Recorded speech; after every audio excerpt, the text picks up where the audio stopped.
మొత్తానికి by by Didi అన్నారండి బెంగాల్ ప్రజలు. బెంగాల్లో దీదీ ఓటమికి చాలా కారణాలు ఉన్నాయి. అసలు బీజేపీ ఇంత పట్టు సాధించడానికి కారణం కూడా దీదీ మొండితనం. మమతా బెనర్జీ నిజంగా చెప్పాలంటే ఆవిడ ఒక రాక్షస పాలన చేశారేమో. ముఖ్యంగా హిందువులే భయపడిపోయారండి.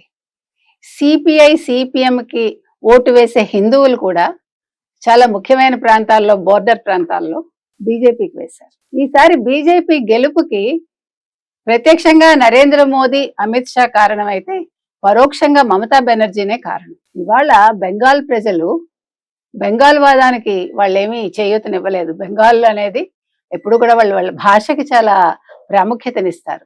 దాన్ని కూడా కాదని మీకు తెలుసు, మమతా బెనర్జీ ఉర్దూలో ఆవిడ పోస్టర్లు వేసుకుంది. అంటే ఎవరి కోసం?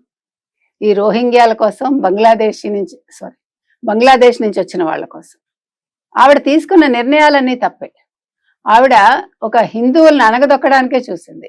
ఒక డాక్టర్ హత్య అనేది ఏ రకంగా బెంగాల్లో ఒక నిరసనకి దారి తీసింది, మమత మీద ఒక అవర్షన్ అనేది ఎలా వచ్చింది అనేది మనం చూసాం. సో మనిషికి అహంకారం తలకెక్కకూడదు. అహంకారం తలకెక్కితే మమతా బెనర్జీ లాగా ఉంటారు. కాబట్టి ఇవాళ బెంగాల్లో ఊహించిన రీతిలోనే బీజేపీ దూసుకు వెళ్తోంది.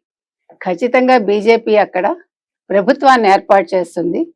మమతా బెనర్జీ ఇదంతా ముందుగా ఊహించానేమో. ఆవిడ తన నివాస బంగ్లాని ఖాళీ చేసేశారు. ఆవిడ భవానీపూర్లో ఇల్లు వెతుక్కుని అక్కడికి వెళ్ళిపోయారు.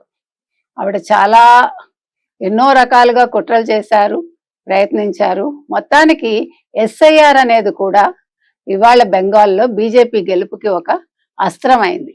అంటే ఏ ఓట్లయితే ఉన్నాయో, అంటే వాళ్ళు నిజంగా బెంగాలీలు కాదు, వాళ్ళు బంగ్లాదేశ్ నుంచి వచ్చిన వాళ్ళు, శరణార్థులు, ఇలాంటి వాళ్ళ ఓట్లు తీసేశాక ఇవాళ గెలుపు అనేది ఇది నిజమైన గెలుపు బీజేపీకి, నిజమైన ఓటమి మమతా బెనర్జీకి.